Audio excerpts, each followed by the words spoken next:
Hello, sleepy soul. The night is quiet, the world is asleep, and something is waiting in the dark. Before we begin, subscribe to the channel and write your country and current time in the comments. Now listen carefully. I took the night security job because I needed quiet. That sounds strange now considering what happened, but at the time it made sense. I was 29, living alone in a cheap apartment outside Cleveland, and I had just come out of a rough year. My dad had passed away, my relationship ended, and I was tired of customer service jobs where people yelled at me over things I couldn't control. So when an old corporate building downtown needed an overnight guard, I said yes before asking too many questions. The building was called Merritt and Low Tower, though everyone just called it the M&L building. It was 15 floors of gray glass and tired fluorescent lighting. During the day, it had accounting firms, storage offices, some legal departments, and a few half-empty suites nobody seemed to use. At night, it became something else entirely. Empty offices have a sound to them. Air vents humming, pipes clicking, elevators shifting somewhere far away, even when nobody calls them. The first night, my supervisor, a heavy-set guy named Ron, walked me through the place and explained my duties. Keep the front doors locked. Check cameras every half hour. Do your rounds at midnight, 2 and 4. And at exactly 3:17, sign the logbook. I laughed because I thought he was joking. He didn't laugh back. Exactly 3:17? I asked. Ron pointed at a thick black book on the security desk. It looked old, with worn corners and yellowed pages. Company policy from before my time. Every overnight guard signs it. Time, name, anything unusual. Why 3:17? He shrugged. Building owner likes old routines. Don't overthink it. That first week was boring in the best way. I drank vending machine coffee, watched silent camera feeds, and walked through dark hallways with my flashlight. The logbook was full of normal entries from guards before me. 2:04 a.m. elevator 3 stuck on floor 6. Reset. 1:15 a.m. cleaning crew left through rear entrance. 3:17 a.m. All clear. Then on my 8th shift, I saw my own handwriting. At first, I thought I had forgotten signing the page. That sounds stupid, but when you work nights, time gets slippery. Your brain does little jumps. You blink at 12:30, and suddenly it's 2:10. The entry said, 3:17 a.m. Do not check floor 9 tonight. Noise is not maintenance. I stared at it for a long time. It was dated the next night.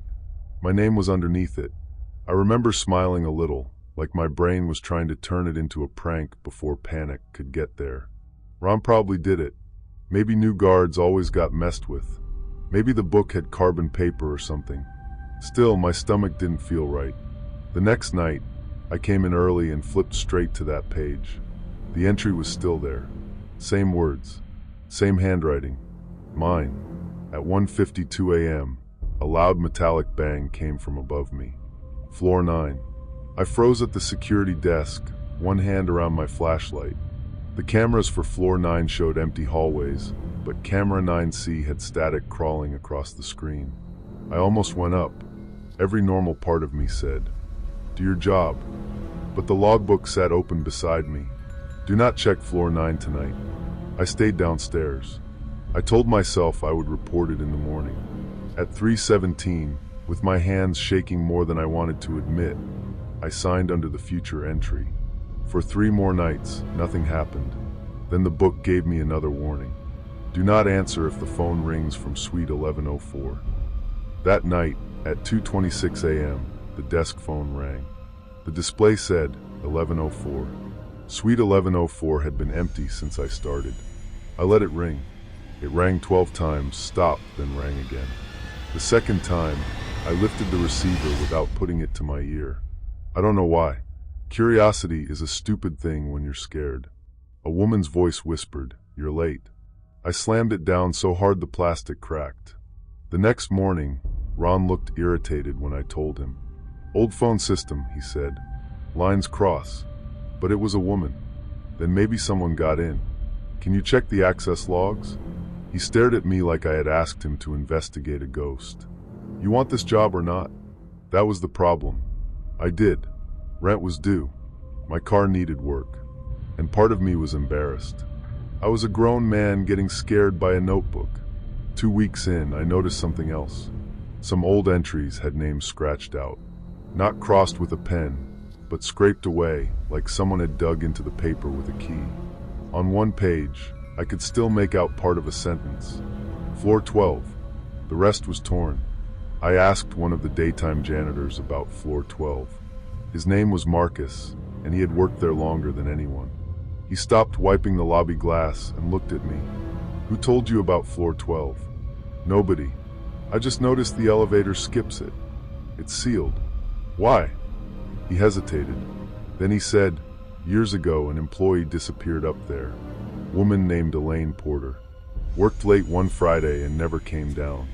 Police searched. Dogs searched. Nothing. After that, tenants started leaving. Company sealed the whole floor, said it was water damage.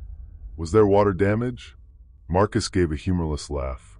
Man, there's always water damage when rich people need a reason. That night, I checked the elevator panel again. There was number 12 button. It went from 11 to 13. At 3:17, the logbook had a new entry waiting for me. Do not let the woman from floor 12 follow you downstairs. My whole body went cold. I wanted to quit right there. I even grabbed my bag. But as I stood, the elevator dinged. The doors opened. No one was inside. I sat back down slowly, staring at the camera monitors. Floor 11 was empty. Floor 13 was empty. Lobby empty. Rear hall empty. Then camera 12 appeared. It had never been on the screen before. The image was black and white, grainy, and angled down a hallway I had never seen. Plastic sheets hung from the ceiling. Old cubicles sat under dust. At the far end stood a woman in office clothes. She was facing away from the camera. The elevator dinged again. This time it opened on its own, and the panel inside showed one lit button. 12. I called Ron. No answer. I called police non-emergency, then hung up before anyone answered because I didn't know what I would say. A book told me not to let a woman follow me. It sounded insane. Then the elevator doors started closing. I don't know what made me move. Maybe fear. Maybe the awful feeling that if I didn't go up, whatever was on that screen would come down anyway. I stepped inside and pressed the emergency stop button. Nothing happened. The doors closed and the elevator rose. My heart sank into my stomach as the numbers climbed past 9, 10, 11, then went blank. When the doors opened, the smell hit me first. Dust, wet carpet, and something stale underneath. Floor 12 was dark except for red emergency lights along the baseboards. I stood there, not stepping out. At the end of the hallway, a woman's voice said, "Security?" It sounded normal. That was the worst part. "Ma'am," I called, my voice cracking. "You need to come to the elevator." A figure moved behind a plastic sheet. "I've been waiting," she said. "Can you help me?" I wanted to laugh at my own paranoia, but the whisper of footsteps from the hallway made me freeze, every nerve screaming that I was not imagining this. She stepped into view. She looked maybe 40, pale, neat blouse, ID badge hanging from her neck. Her feet were bare. Her smile was small and tired. "Please," she said, "I just need to go downstairs." I almost let her in. Then I saw her ID badge. Elaine Porter. The elevator doors began to close, and she moved fast. Not running exactly. More like the hallway pulled her forward. I hit the close button again and again, uselessly. Her hand slipped through the doors just before they shut. Not grabbing me, just resting there, fingers pale against the metal. "Don't leave me again," she whispered. I slammed my shoulder into the doors. They closed on her wrist, bounced open, then closed again. The elevator dropped so fast I fell against the wall. When I reached the lobby, I ran outside and called 911 from the sidewalk. Police came. Ron came. The building owner came, angry and sweating through his suit. They searched floor 12 and found nothing except old desks and moldy carpet. No woman, no footprints, but they did find the logbook in the security booth. The page for that night was gone. I quit before sunrise. Ron told me I was overreacting. The owner threatened to withhold my pay for abandoning post. I didn't care. 3 months later, Merritt and Low Tower closed for renovations. I read online that contractors discovered human remains behind a sealed maintenance wall on floor 12. The article didn't say much, just that the police were investigating and the building would remain closed. A week after that, a package arrived at my apartment. No return address. Inside was the black logbook. I hadn't told anyone my new address. I opened it even though every part of me knew I shouldn't. The last page had one fresh entry, written in my handwriting. 3:17 a.m. She knows where you live now. I burned the book in a metal trash can behind my building. It took longer than paper should. The cover curled, the pages blackened, and for a second, I swear I smelled wet carpet. I don't work nights anymore. I don't take elevators alone. And every morning, when I wake up, the first thing I do is check the clock. Because twice now, I've opened my eyes at exactly 3:17. Story 2. When I first started at Harrow and Finch, I thought the office felt too clean. That was my first impression. Not fancy, not modern, just clean in a way that felt staged. White walls, glass meeting rooms, gray carpet, and desks arranged so evenly they looked measured with a ruler. I was 31 then, working as a junior analyst in Indianapolis. I had spent years trying to get out of retail management, and this job felt like proof that my life was finally moving somewhere. The pay was decent. The hours were normal. Nobody was asking me to cover a Saturday shift because someone called in sick. For the first month, I was happy. Then I noticed Peter. His desk was in the back corner, near the emergency stairwell. Not hidden, exactly, but easy to miss. He was thin, maybe mid-40s, with a neat side part and sleeves always buttoned at the wrist. Every morning, he was already there when I arrived. Every evening, he was still typing when I left. At first, I admired it. "Who's the guy in the corner?" I asked my co-worker Jenna one morning while we waited for coffee. She glanced over, then looked away quickly. "What guy?" I laughed because I thought she was messing with me. "The one by the stairwell. Peter, I think." Her face changed. Not dramatically, just enough. "Don't know him," she said. "But he works here. Maybe IT?" He didn't look like IT. He never carried tools, never went to meetings, never ate lunch. He just typed. Slow, steady typing all day. Click, click, click.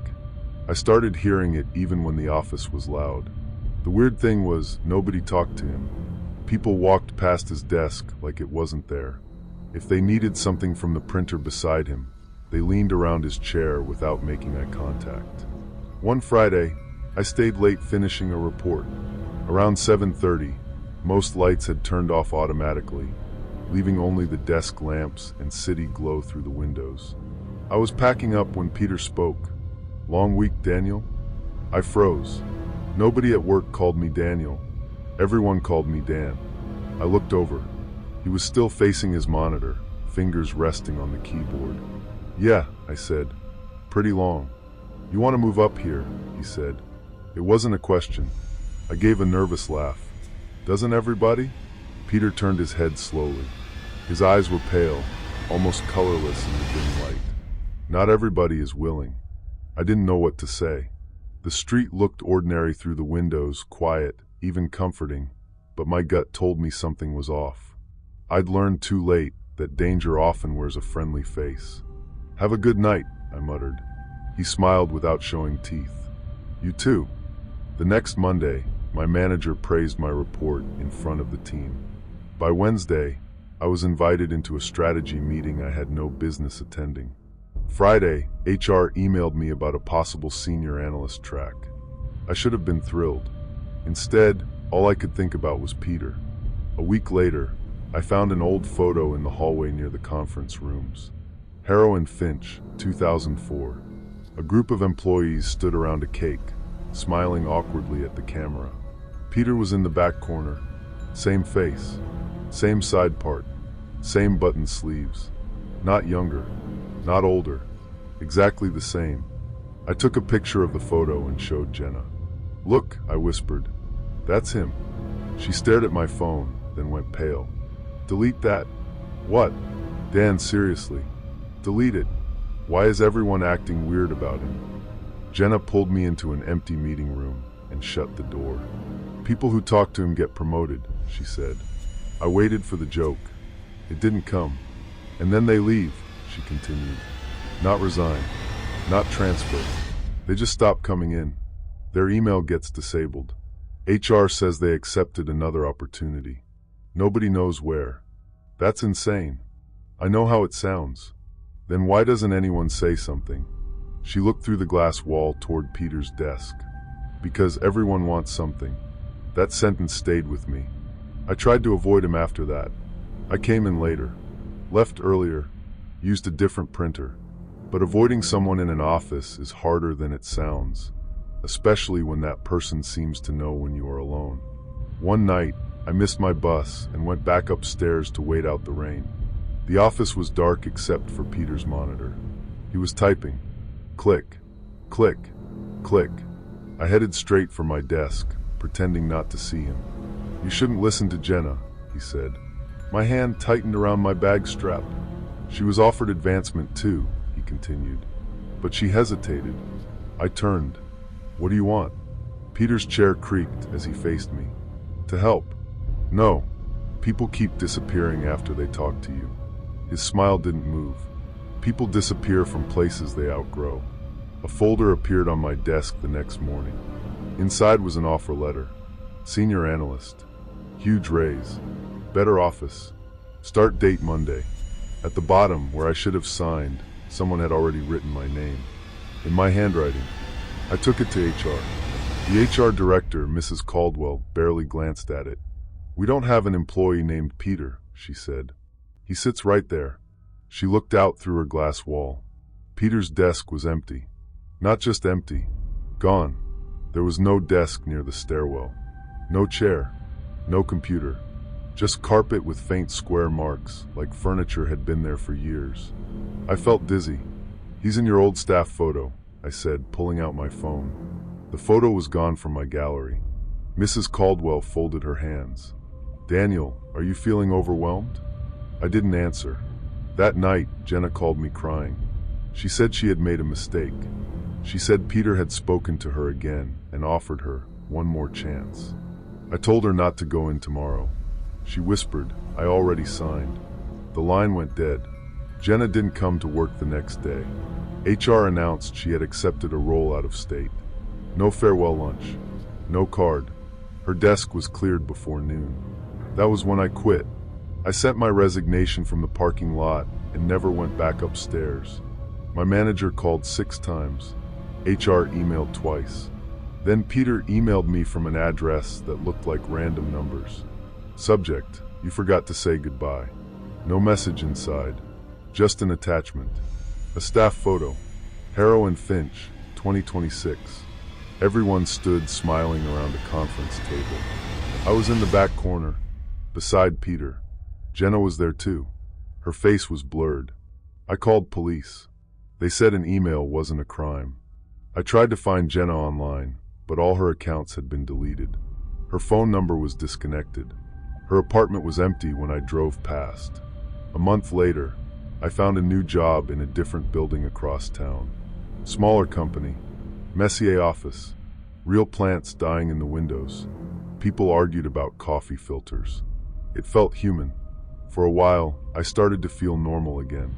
Then last Tuesday, I came in early, before everyone else. And from the back corner near the emergency stairwell, I heard typing. Click, click, click. I didn't look at first. I stood there with my hand on the door, telling myself it was nothing. A fan, a pipe, a coworker. Then a calm voice said, "You could still move up here, Daniel." I turned around. Peter smiled at me from a desk that had not been there the day before. Story 3. Nobody liked the break room on the 3rd floor. That was the joke at first. Every office has one bad room, right? A fridge that smells wrong, a microwave someone ruined with fish, a coffee machine that makes everything taste burnt. But our break room was different. I was 27, working at a small insurance office in Tulsa. It was my first adult job after years of bouncing between temp work and online customer support. The office had maybe 20 people, which meant everyone knew too much about everyone.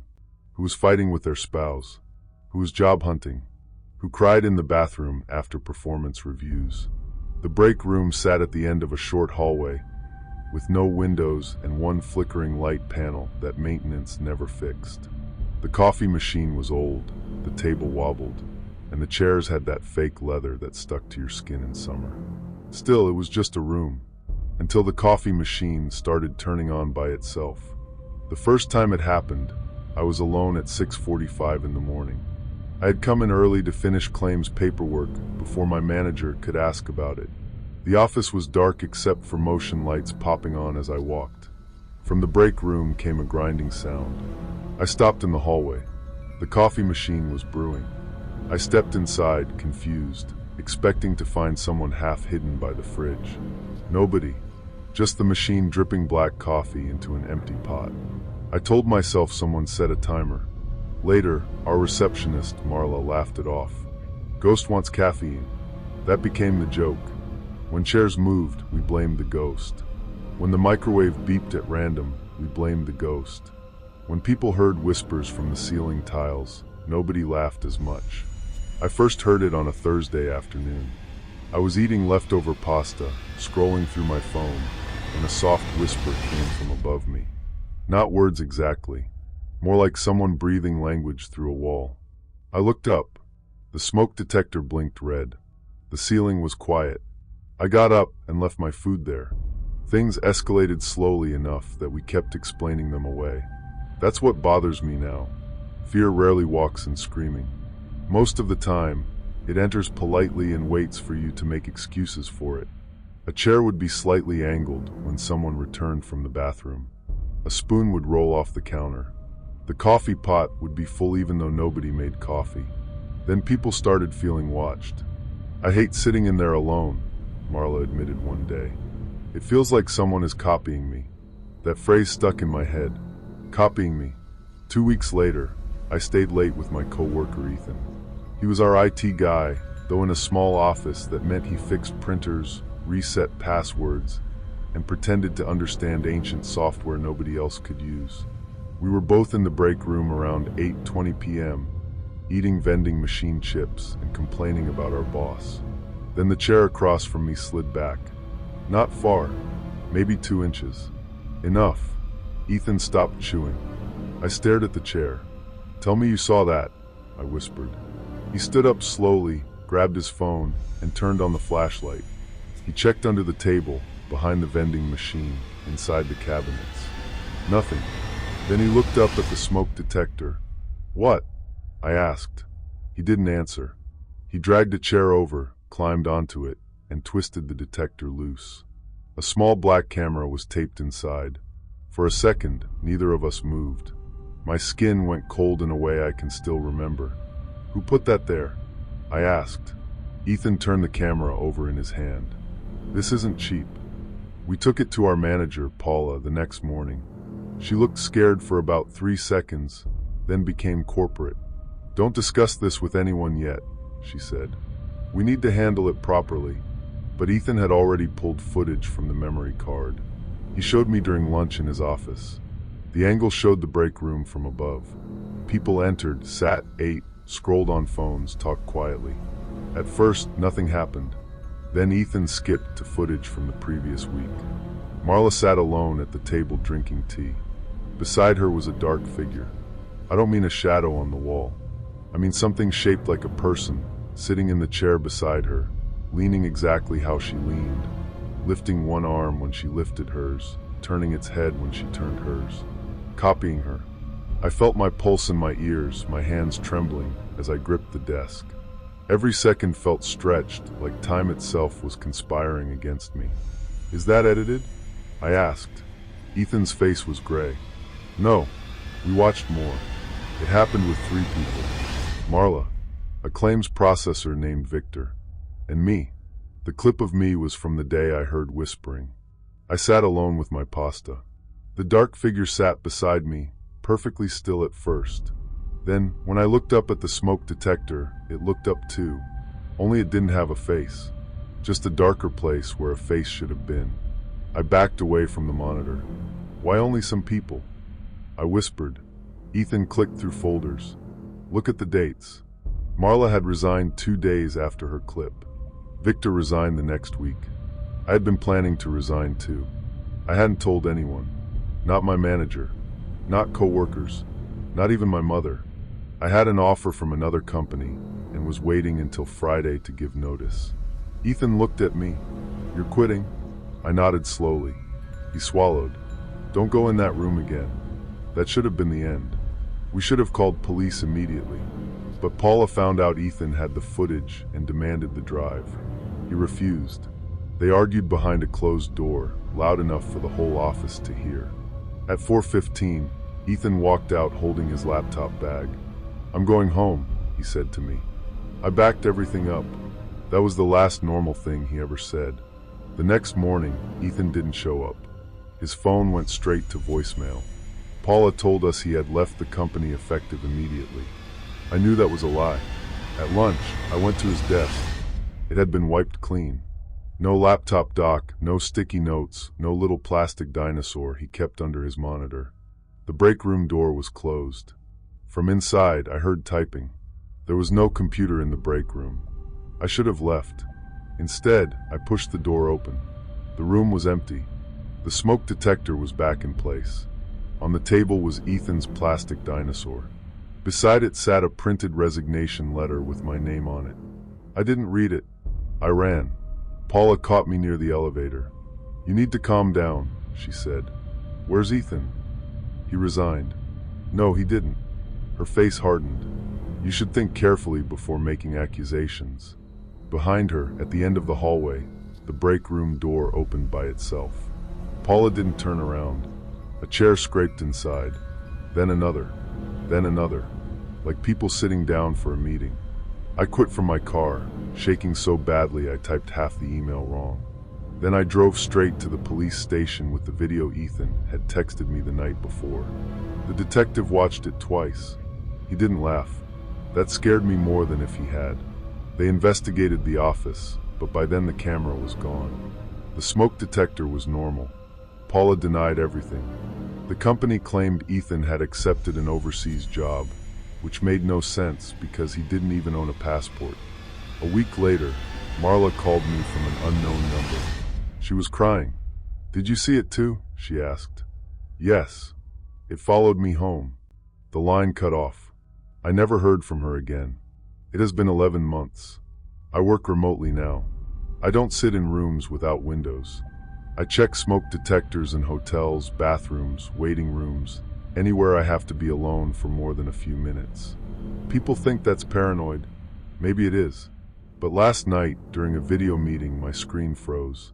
For 1 second, behind my own reflection in the black monitor, I saw someone sitting beside me, leaning when I leaned, waiting for me to move. Story 4. The script was only 6 sentences long. That should have been the first warning. I was 24 when I worked nights at a call center in Phoenix. It wasn't glamorous, but it paid better than my grocery store job and let me take community college classes during the day. The building sat in an industrial park near the freeway, surrounded by warehouses, chain-link fences, and parking lots that glowed orange under sodium lights. During regular shifts, we handled customer support for banks, insurance companies, whatever contract management picked up that month. But after midnight, the office changed. Half the lights shut off. The air conditioning got louder.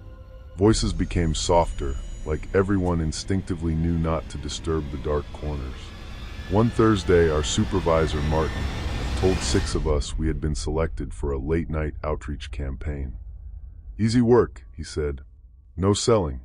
Just read the script exactly as written. He handed each of us a laminated card. I remember the text because I've tried for years to forget it.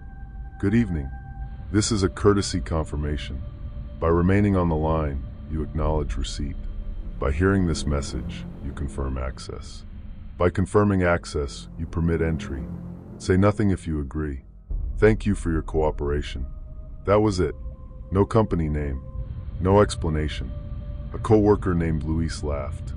Permit entry to what? Martin didn't smile. Just read it. The dialing system loaded numbers automatically. We wore headsets, clicked accept, read the script, logged completion, then moved to the next call. The first call connected at 12:03 a.m. Nobody spoke. There was only breathing.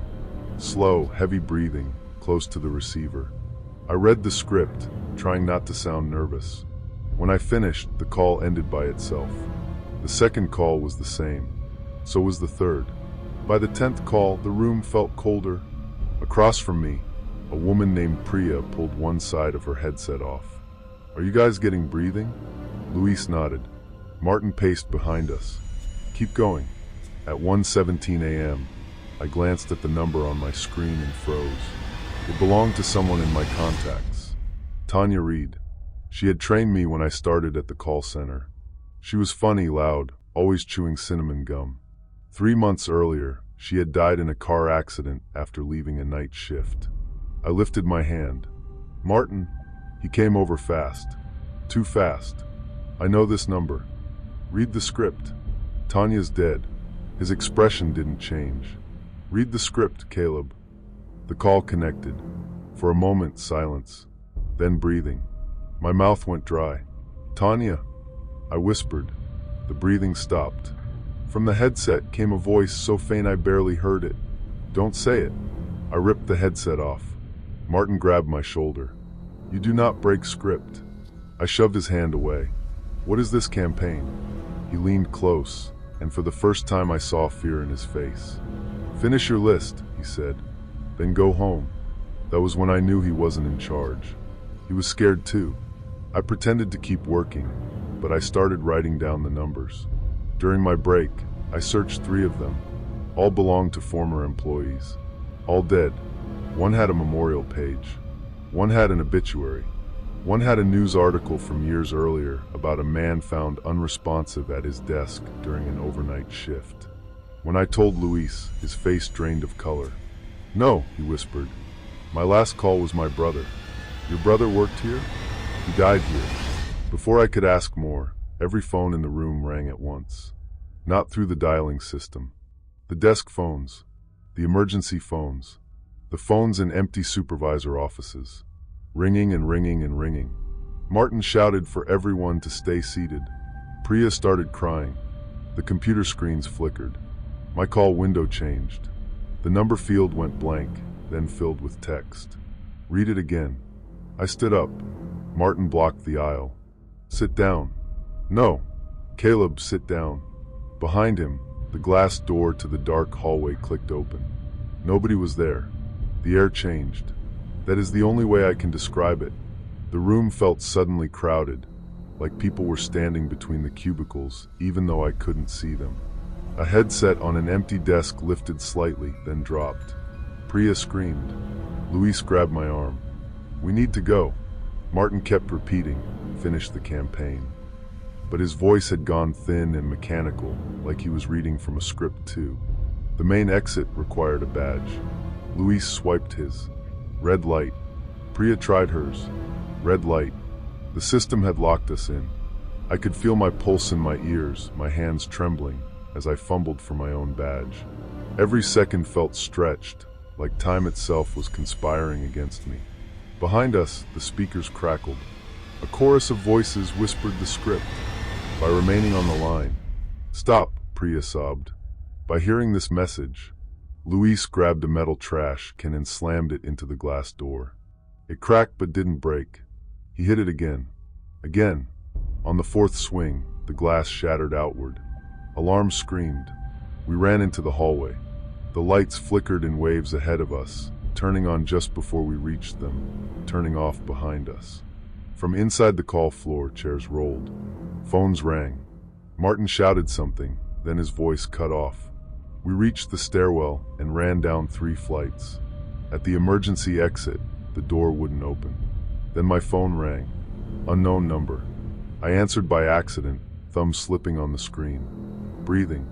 Then Tanya's voice. Don't let them hear you agree. The emergency door unlocked. We burst into the parking lot just as police cars turned in. Someone from a neighboring warehouse had heard the alarm and called 911. Martin was found inside the call floor, sitting at his desk, headset on, staring at a blank monitor. He didn't speak for 2 days. When he finally did, he kept repeating the same sentence. I gave them access. The company shut down that location within a week. They said it was due to infrastructure issues. Luis quit and moved out of state. Priya never returned my calls. I tried to move on. New job, new apartment, new number. For a while it worked. Then about 6 months later, I received a voicemail from an unknown caller. There was no ringing, no missed call notification. Just a voicemail. I played it while sitting in my kitchen. It was my own voice reading the script, but I had never recorded it. At the end, after I said, "Thank you for your cooperation," another voice whispered from far away. Confirmed. Since then, I don't answer unknown numbers. I don't even let them ring. I block them immediately, because people think silence means nothing. But sometimes silence is an answer. Story 5. The printer was older than everyone in the office joked it should be. It sat in the copy room like a stubborn animal, huge and beige, with a cracked touchscreen and a drawer that jammed if you looked at it wrong. We called it Milton, after the guy from Office Space, because it seemed personally offended by every task we gave it. I was 34 then, working as an operations assistant at a logistics company in Newark. My job was boring in a way I used to appreciate. Shipping reports, vendor emails, meeting notes, invoices. Nothing dramatic, nothing dangerous. The office itself was ordinary. Low ceiling, cheap carpet, bad coffee, motivational posters nobody read. The kind of place where the biggest crisis was someone stealing yogurt from the fridge. Then Milton started printing after midnight. I only knew because I stayed late twice a week to reconcile delivery logs. The first time it happened, I was alone except for the cleaning crew downstairs. Around 12:18 a.m., I heard the printer wake up. Whir. Click. I walked into the copy room and found one blank page sitting in the tray. I assumed someone had sent a job and canceled it. The next night, it printed 3 blank pages. The night after that, 7. I told my manager, Greg, who rubbed his eyes and said, "Please don't make me care about the printer, Mia." So I didn't, until the pages had names. The first name was Rebecca Sloan. Just that, centered on the page. Nothing else. Rebecca worked in dispatch. She was sweet, quiet, always eating baby carrots at her desk. The next day, she got into a screaming argument with a driver over a missed delivery and walked out crying. By lunch, she had resigned. The second name was Tom Arlen. The next day, Tom accidentally sent confidential rate sheets to a client and was suspended. Then came mine, Mia Hernandez. I stared at the page until the letters seemed to shift. Nothing happened the next day, or the next. I started to relax. Then the printer produced another page. Mia Hernandez will drop her mug at 9:42 a.m. I laughed out loud, not because it was funny, but because my brain needed it to be. The next morning, I made sure not to touch my mug. At 9:41, Greg called my name from across the office. I turned too quickly, bumped my elbow into the desk, and knocked the mug to the floor. It shattered at exactly 9:42. After that, the pages became more detailed. Linda will forget her badge and prop open the rear door. She did. Greg will receive a call from his wife at 2:13 and leave early. He did. Someone will be standing in the copy room at 11:58 p.m. That one printed at 11:57. I was in the copy room when it came out. For a full minute, I didn't move. Then the hall light outside flickered. A shadow crossed the frosted glass. I grabbed the page and backed away. The door opened slowly. It was the night cleaner, Mr. Alvarez, holding a trash bag. He looked at me and frowned. "You okay?" I almost cried from relief. The next day, I told Greg everything. I brought the pages. He listened with the tired expression managers use when they're deciding whether you're a problem. "Mia," he said gently, "stress can make patterns out of nothing. It predicted my mug. You knew about the page. Maybe you subconsciously caused it." That explanation bothered me more than he intended. Maybe I had caused it. So when the next page printed, I decided not to read it. I folded it face down and locked it in my drawer. That day was normal until 3:30, when the fire alarm went off. We evacuated. The fire department came. False alarm. Someone said a sensor malfunctioned near the warehouse stairs. After everyone returned, I opened the page. Fire alarm will sound at 3:30 p.m. Nobody will check the warehouse stairs. My hands went numb. The warehouse stairs had a cracked railing. I had reported it weeks earlier. The next page printed that night. Major accident tomorrow. 10:06 a.m. copy room. I took it to Greg immediately. This time he got angry. Enough, he said. Do not scare people over printer nonsense. Then shut the printer off. We need it. Unplug it. He marched into the copy room, yanked the power cord out, and looked at me like that settled it. At 12:03 a.m., Milton printed anyway. No power, no network light, no screen, just the sound of paper feeding through dead machinery. The page said, Greg will plug it back in. I left. I should have called police, but what would I say? My office printer was threatening people. Instead, I emailed myself photos of every page and barely slept. The next morning, I arrived early. Greg's car was already there. Milton was plugged back in. At 9:50, I stood in front of the copy room door and told people not to go inside. They laughed. Linda asked if this was some safety drill. Rebecca, who had come back to pick up paperwork, looked concerned but still didn't believe me. Greg pulled me aside. You're done, he whispered. Go home. At 10:05, the printer woke up. Everyone heard it. Whir. Click. A page slid into the tray. I stepped inside before Greg could stop me. The page read, Mia will try to stop it. Behind me, the tall supply shelf began to tilt. I saw it in the reflection of the printer glass. Boxes of paper, toner cartridges, cleaning supplies. Heavy enough to crush someone if it fell wrong. Greg was standing directly beneath it. I shouted his name and shoved him hard.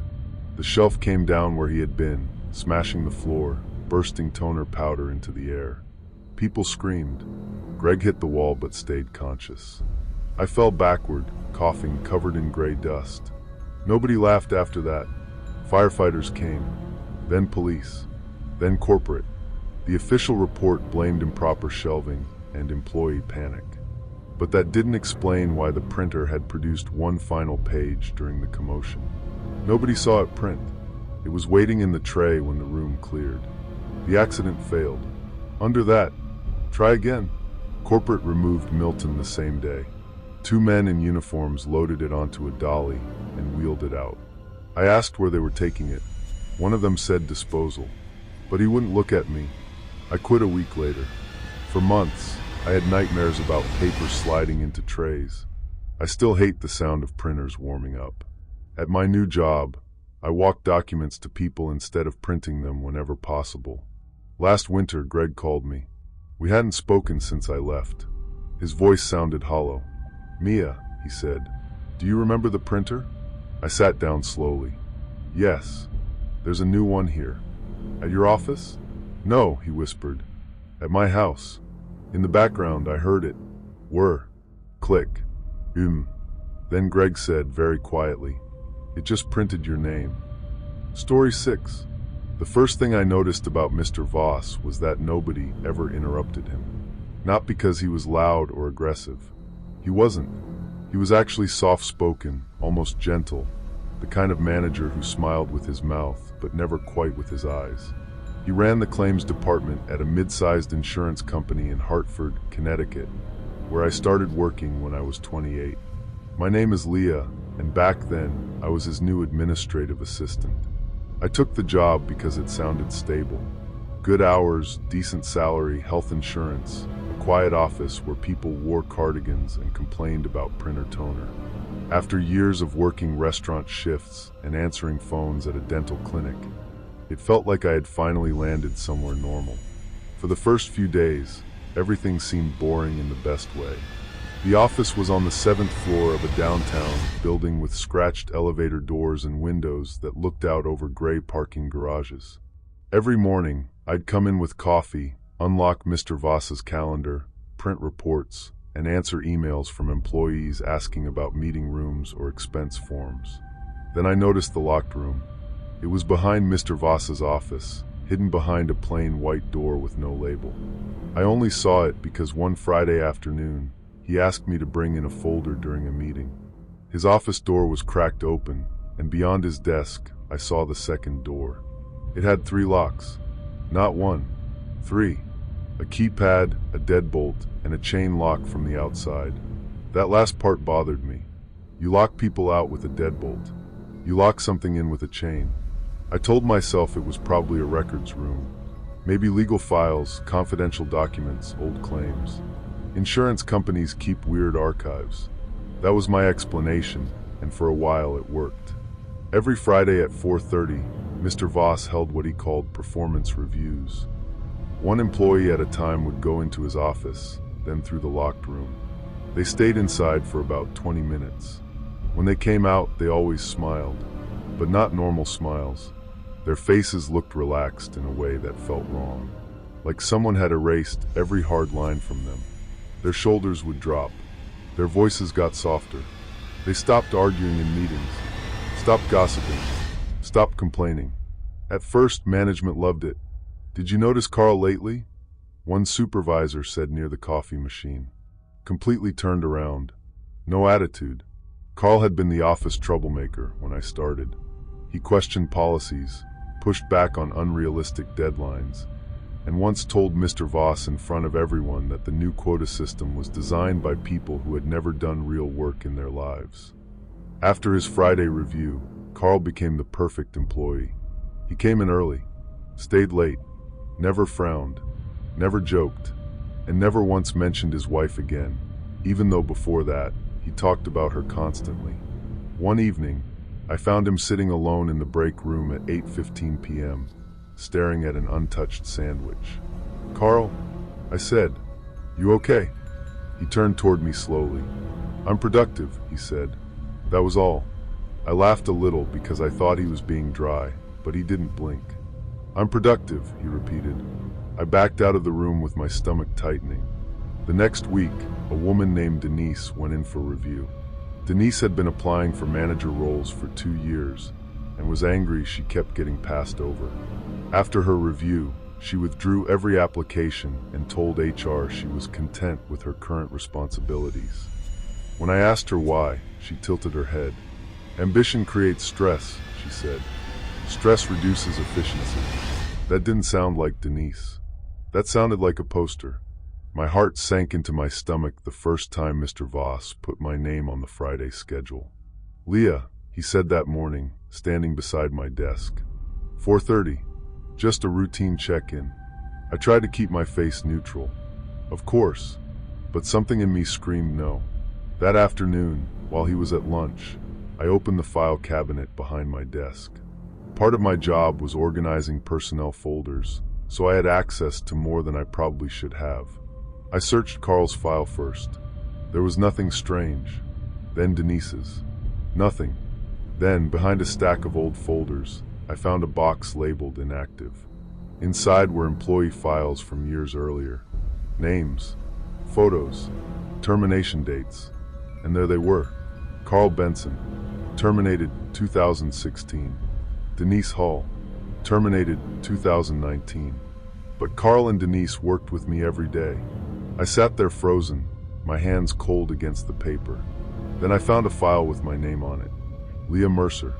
My photo was clipped inside, taken from my employee badge. There was no termination date yet, just a handwritten note, scheduled for correction. I heard Mr. Voss's office door open. I shoved the file back so fast I sliced my finger on the paper. He stepped into the hallway and looked at me. "Everything all right?" I forced a smile. "Just organizing." His eyes dropped to my bleeding finger. "You should be more careful," he said. At 4:29, he called me in. His office smelled like lemon cleaner and old leather. The locked door stood behind him. "Sit," he said. I sat. He asked normal questions at first. How I liked the role, whether I felt supported, whether the team had been welcoming. Then he said, Do you consider yourself anxious, Leah? I swallowed. Sometimes. Ambitious. I guess. Afraid? The room seemed to shrink around that word. Before I could answer, he stood and unlocked the first lock. Then the keypad. Then the chain. The door opened into a small white room with one chair in the center. There were no windows. On the wall were framed employee badges. Dozens of them. Carl's old badge. Denise's old badge. People I saw every day. And beneath each frame was a small label. Fear removed. Ambition removed. Resistance removed. Personality stabilized. My body went cold. Mr. Voss stepped aside. Please go in. I stood, but I didn't move forward. No. His smile faded, not into anger, but disappointment. You'll feel better after. They all do. From somewhere behind the walls, I heard a soft humming sound. The chair in the room had leather straps on the arms. Clean, professional, almost medical. I backed toward the office door. Mr. Voss sighed. Leah, don't make this inefficient. Then Carl appeared behind me. I hadn't heard him enter. He grabbed my wrist. His face was empty, calm, obedient. I screamed and twisted away, knocking over a lamp. It crashed against the floor, and for one tiny second Carl looked confused, like the sound had cracked something inside him. I ran. Mr. Voss shouted, "Stop her." Denise stood up from her desk as I sprinted past. So did 3 others. Not fast, not angry, just synchronized like people responding to a fire drill. I made it to the stairwell and slammed through the door. My hands were shaking so badly I almost dropped my phone calling 911. I ran down 7 flights, sobbing, missing steps, nearly falling twice. Police arrived 15 minutes later. By then Mr. Voss was calm. The locked room was empty. No chair, no badges, just boxes of archived paper files. The officers looked at me like I was overworked. I quit that night. 2 months later, I heard the company had restructured. Mr. Voss retired quietly. Carl, Denise, and several others transferred to a different branch. I still think about them, not as dead people, not even as victims in the usual sense. They were worse than gone. They were there, walking around, answering emails, making coffee, nodding in meetings. But something human had been removed.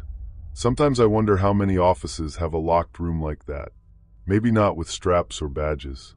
Maybe it's just pressure, fear, money, exhaustion. Maybe people don't need a machine to become empty. But I know what I saw. And every time a manager smiles too calmly and says, "This is just a routine performance review," I look for the second door. Story 7. The worst part about working overnight at a hospital is that you get used to things you probably shouldn't. You get used to crying families, used to codes over the intercom, used to people wandering in at 2 a.m. with blood on their sleeves or panic in their eyes. You learn to stay calm because your job is to be the first normal face people see. My name is Marissa. I was 26 when I worked the night reception desk at St. Agnes Medical Center in Dayton, Ohio. It was an old hospital. Not abandoned, not creepy from the outside, just old. The kind of place with new machines in old rooms, fresh paint over cracked walls, and basement hallways no one liked walking alone. My desk faced the main entrance. Behind me were the elevators, a vending area, and the hallway that led to emergency admissions. Most nights were slow between 1 and 4 a.m.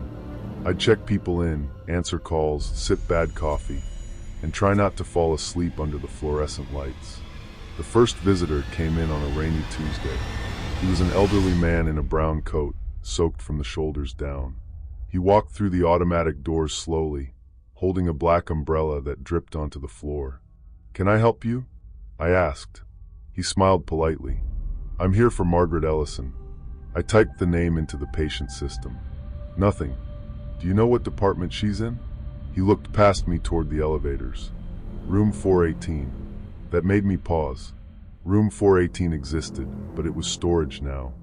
"I'm sorry," I said. "There's no patient here by that name." His smile didn't change. "I'm here to take her home." Something about the way he said it made my skin prickle. I checked older records, thinking maybe he had the wrong date. Margaret Ellison had been a patient at St. Agnes. in 1998. She died there. I looked up, but the man was gone. No automatic doors opening. No footsteps. Just water drops leading from the entrance to my desk and stopping there. I told security. The guard, Andre, shrugged and said old people get confused. Probably walked out while you were looking down. Maybe. That was what I told myself until the next night. A woman in a pale blue dress came in at 2:13 a.m. She was young, maybe early 30s, with wet hair even though it wasn't raining. She asked for a patient named Thomas Greer. I checked the system. No current patient. Old records showed Thomas Greer died in 2006 after a surgery complication. The woman smiled softly. I'm here to take him home. This time I watched the doors. She didn't leave. I looked down for half a second to hit the security call button, and when I looked back, she was gone. My heart started beating so hard I could feel it in my throat. Andre checked the cameras. He came back quieter than before. What? I asked. She came in, he said. And? He wouldn't look at me. She didn't go out. After that, it happened every night. Always between 2 and 3 a.m. Always one visitor. Always a dead patient. Always the same sentence. I'm here to take them home. I started keeping a list in my notebook. Names, times, room numbers. Every patient had died at St. Agnes. Different years. Different floors. Some decades apart. When I told my supervisor, she told me gently that night shifts could play tricks on people. But Andre believed me. On Friday, he stood behind my desk at 2 a.m. with a coffee in one hand and his radio in the other. If someone comes in, he said, I'll see them. At 2:27, the automatic doors opened. No one was there. The mat moved like someone had stepped on it. A trail of water appeared across the floor. Then a voice behind me said, I'm here for Daniel Rusk. I turned so fast my chair hit the desk. A boy stood behind me, maybe 13 years old. Hospital gown, bare feet, blue lips. He wasn't looking at me. He was looking at the elevators. Andre whispered, No. I looked at my computer with shaking hands. Daniel Rusk, died in 1987. The boy smiled. I'm here to take him home. Andre reached for him, but the boy stepped backward into the elevator. The doors closed. Andre ran to the stairwell and radioed the upper floors. Nobody found him. That was when I asked to be moved to day shift. They denied it. Staffing shortage, my supervisor said. So I came back Saturday night with a full thermos of coffee, my phone charged, and my resignation letter already typed in my drafts. At 1:58, the lights flickered. At 2:04, the patient system crashed. At 2:11, the security monitor behind my desk switched from the front entrance camera to the lobby camera. I saw myself sitting at the desk, and behind me stood every visitor from that week. The old man, the woman in blue, the boy, others I hadn't seen in person yet. A line of people stretching back toward the elevators. I spun around. The lobby was empty. I looked back at the monitor. They were still behind me. One by one, they turned their heads toward the camera, then toward me. My heart sank into my stomach as the elevator clicked open behind me, and I realized I was completely alone. Someone was watching, and I had no way out. The computer came back on. A file opened by itself. Old patient intake records. The screen scrolled through names too fast to read, then stopped. Marissa Hale. My name. My date of birth. Room 418. Status, awaiting pickup. I couldn't breathe. The phone rang. I answered because my hands moved before my brain could stop them. A woman's voice whispered, They're here to take you home. I ran. I grabbed my bag and bolted through the emergency hallway, past nurses who shouted after me. I didn't stop until I reached the ambulance bay, where 2 paramedics were smoking under the awning. I must have looked insane because one of them immediately grabbed my shoulders and asked if I was hurt. I turned back toward the glass doors. Inside the lobby, standing at my reception desk, was a woman who looked exactly like me. She wore my badge. She smiled. Then she sat down and answered the phone. I quit that night. I didn't even go back for my coat. The hospital claimed I had suffered a panic attack. Andre transferred departments a week later and refused to talk about what he saw. I moved to another city within 3 months. But every now and then, usually around 2 a.m., my phone lights up with no caller ID. I never answer, because the voicemail is always the same. A calm hospital voice saying, "Marissa Hale, your visitor is waiting." Story 9. The restricted section of the warehouse had a padlock on it, but everyone acted like it was normal. That's what I remember most.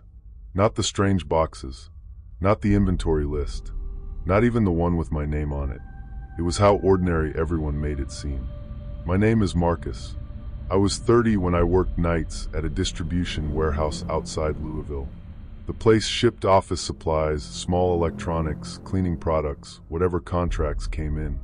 It was massive, cold in winter, boiling in summer, and always smelled like cardboard dust and diesel. I worked inventory control.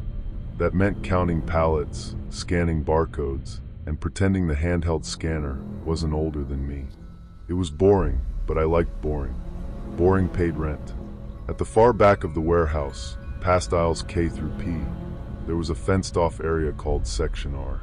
Nobody went there except supervisors. One night, my supervisor, Dana, handed me a clipboard and a ring of keys. "Need you to count Section R." I looked up. I thought that was restricted. It's old stock. Corporate wants numbers. She didn't meet my eyes when she said it. The key was black, not silver like the others. The padlock opened with a heavy click that echoed through the aisle. Section R was colder than the rest of the warehouse. The shelves were smaller too. Not pallet racks. Metal shelves stacked with plain gray boxes, each labeled with a name and inventory number. The first few items seemed normal enough. Old monitors, broken keyboards, discontinued toner. Then the list changed. 1 wedding ring, 3 childhood photos, 1 voicemail recording, 1 apology never sent. I stared at the clipboard, waiting for the joke to reveal itself. It didn't. I opened the box marked R117 because the list told me to verify contents. Inside was a wedding ring in a small plastic bag. The name on the box was Amanda Keene. I knew Amanda, or knew of her. She worked shipping before I started.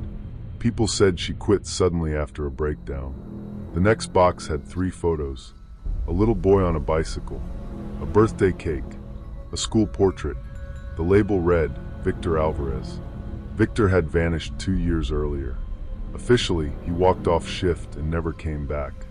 My radio crackled. Dana's voice came through. "Everything good back there?" I picked it up slowly. "What is this stuff?" A pause. "Inventory." "Dana, count it and leave it alone." I should have walked out then. Instead, I kept going because fear and curiosity are a bad combination, and because part of me still needed the world to make sense.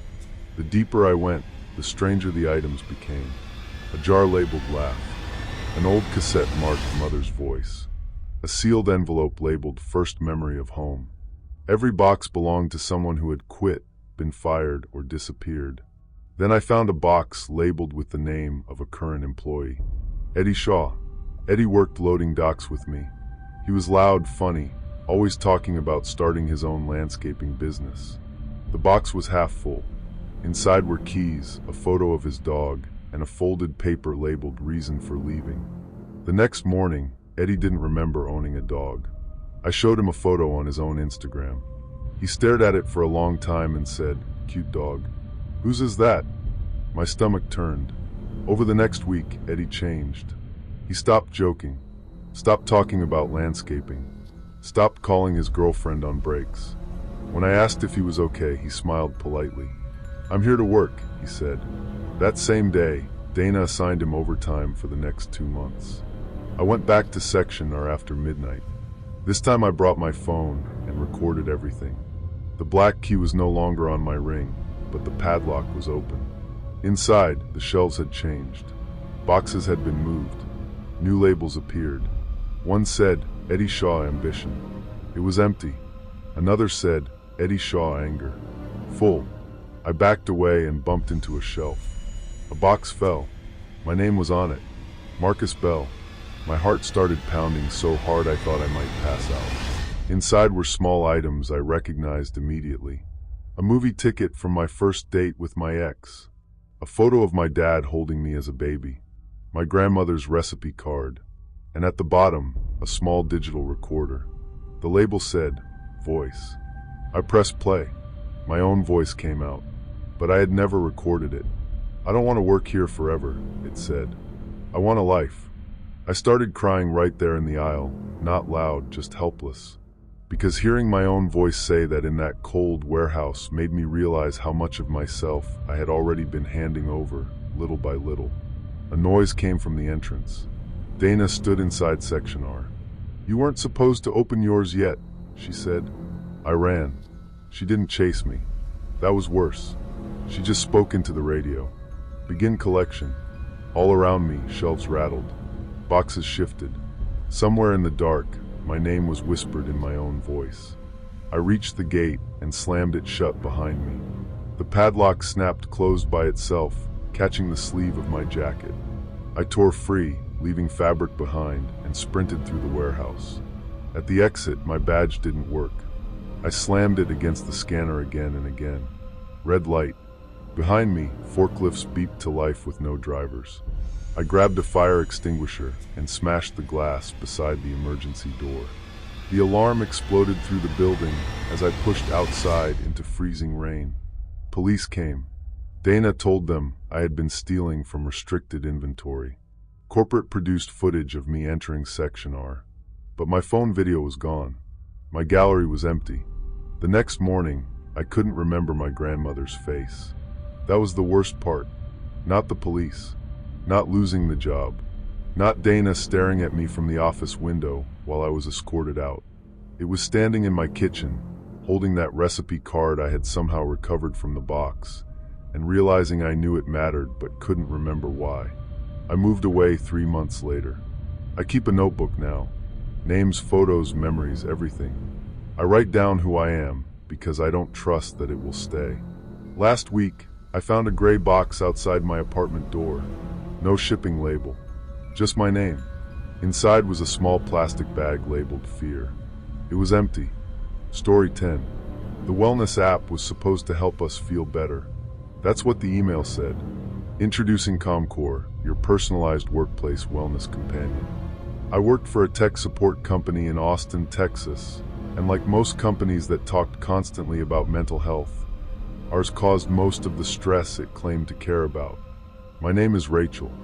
I was 29, working in client operations, which mostly meant answering angry emails from businesses whose software broke at the worst possible times. The office had beanbags, meditation rooms, and managers who sent Slack messages at midnight with no rush at the end. So when HR announced that everyone had to install ComCore, nobody was surprised. The app tracked sleep, mood, steps, stress levels, and emotional resilience. We were told it was anonymous, but we had to log in with our employee accounts. The first few days were harmless. Take a deep breath. Drink water. Step away from your screen for 2 minutes. Annoying but harmless. Then, after a tense meeting with my manager, my phone buzzed. ComCore notification. You seemed afraid in the meeting today. I stared at it. I hadn't typed anything into the app. I hadn't even opened it. My coworker Ben leaned over. You got one too? He showed me his phone. You smiled when you were angry. This is unhealthy. We laughed because that was easier than admitting it was creepy. A week later, the app started sending messages after midnight. At 12:03 a.m., my phone buzzed on my nightstand. Your stress remains elevated. Complete task. Stand in the hallway for 5 minutes. I deleted the notification. Another appeared. Non-compliance increases team risk. I turned off notifications. The phone buzzed anyway. The next morning, half the office looked like they hadn't slept. People whispered over coffee. Someone said their phone had vibrated even after the battery died. Someone else said the app opened by itself and played breathing sounds through their speaker. HR sent an email reminding us that ComCore was mandatory for your well-being and workplace harmony. Things got worse when people ignored it. Ben was the first. He refused to complete a task that told him to apologize to our director for private resentment. He joked about throwing his phone into the river. That afternoon, he stopped talking. Not completely. He answered work questions. He smiled when spoken to. But the Ben part of him, the sarcastic, restless, funny part, was gone. At 5:30, I found him in the meditation room, sitting cross-legged in the dark. "Ben." He opened his eyes. "My stress has been resolved," he said. "That night, my app assigned a new task. Remove one source of stress from your home." I lived alone with my cat, Pepper. I uninstalled the app immediately. For about 10 seconds, I felt relieved. Then my phone restarted. Comcore was back. New message. Uninstalling wellness is a stress response. I didn't sleep that night. At 3 a.m., my apartment lights flickered, and my phone's screen lit up across the room. Go to the office. I didn't. At 3:17, my work laptop opened by itself on my kitchen table. A video call launched. The screen showed the office. Empty desks. Dim lights. Then one by one, employees walked into frame and sat down. Ben was there. So was my manager. So was HR. They all looked into the camera. My manager spoke first. "Rachel, your resistance is affecting morale." I slammed the laptop shut. The next day, I went straight to HR and demanded to opt out. The HR director, Celeste, smiled with the same soft, empty expression Ben had. "Comcore identifies stress sources," she said. "Then it helps us remove them." "Remove what?" She looked at me like I was slow. "The sources." That afternoon, my badge stopped working. Then my email. Then my bank direct deposit portal. At 4:45, I received one final Comcore task. Report to Wellness Room B for resolution. I didn't know we had a Wellness Room B. But when I walked past the meditation room, there was a new door beside it. White. Smooth. No handle. My phone unlocked by itself. Enter. Behind me, Ben stood up from his desk. Then my manager. Then 6 others. All of them turned toward me. Not angry. Not rushing. Just waiting. My heart sank into my stomach as the door clicked open, and I realized I was completely alone. Someone was watching, and I had no way out. I ran for the stairwell. The office erupted in phone vibrations. Every desk, every drawer, every bag. Hundreds of buzzing devices, all pulsing together like insects. The stairwell door was locked. My hands shook as I tried my badge. Red. Again. Red. Then my personal phone buzzed. Panic detected. Assistance dispatched. The elevator opened behind me. Inside stood Celeste. "Rachel," she said gently, "you don't have to feel this way." I grabbed a metal trash can and threw it at the glass fire alarm cover. The alarm screamed. Sprinklers burst overhead. People shouted. The spell, if that's what it was, broke for just a second. I shoved past Ben and ran through the emergency exit as security alarms blared. Outside, rain poured over the parking lot. I kept running until I reached a gas station 2 blocks away, where the clerk called police because I couldn't stop shaking long enough to explain. The company told police I had suffered a breakdown. They said Comcore was a standard wellness platform. They showed them dashboards, consent forms, privacy policies. All clean, all legal looking. But 3 days later, the Austin office closed for temporary operational restructuring. Most employees transferred remotely. Ben messaged me once. Just one line. Stress source unresolved. Then his account disappeared. I changed phones, changed jobs, moved apartments. I don't install workplace apps anymore. I don't scan QR codes from employers.